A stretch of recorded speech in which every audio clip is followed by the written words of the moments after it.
বাংলাদেশের সাবেক প্রধানমন্ত্রী ও বিএনপি চেয়ারপারসন বেগম খালেদা জিয়ার শারীরিক অবস্থার অবনতি নিয়ে উদ্বেগ প্রকাশ করেছেন ভারতের প্রধানমন্ত্রী নরেন্দ্র মোদী। সোমবার এক স্ট্যাটাসে তিনি জানান, ভারত যে কোনোভাবে সম্ভাব্য সব ধরনের সহায়তা দিতে প্রস্তুত।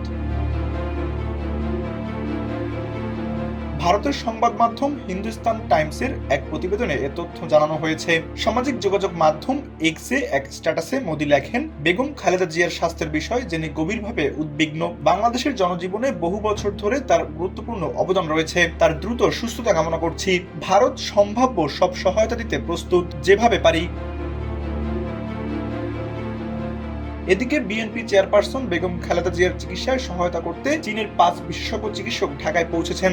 সোমবার বিকেলে রাজধানীর এভার কেয়ার হাসপাতালে পৌঁছান তারা। গণমাধ্যমকে তথ্যটি নিশ্চিত করেছেন খালেদা জিয়ার ব্যক্তিগত চিকিৎসক আল মামুন। তিনি বলেন, বেগম খালেদা জিয়ার চিকিৎসায় ৫ সদস্যের চীনের প্রাথমিক মেডিকেল দল এভার কেয়ার হাসপাতালে পৌঁছেছে। মূল চিকিৎসক দল মঙ্গলবারে আসবে। বিএনপি চেয়ারপারসন ও সাবেক প্রধানমন্ত্রী খালেদা জিয়ার অবস্থা স্থিতিশীল। চিকিৎসকদের নিবিড় পর্যবেক্ষণে তার চিকিৎসা চলছে বলে জানিয়েছেন দলটির মহাসচিব মির্জা ফখরুল ইসলাম আলমগীর।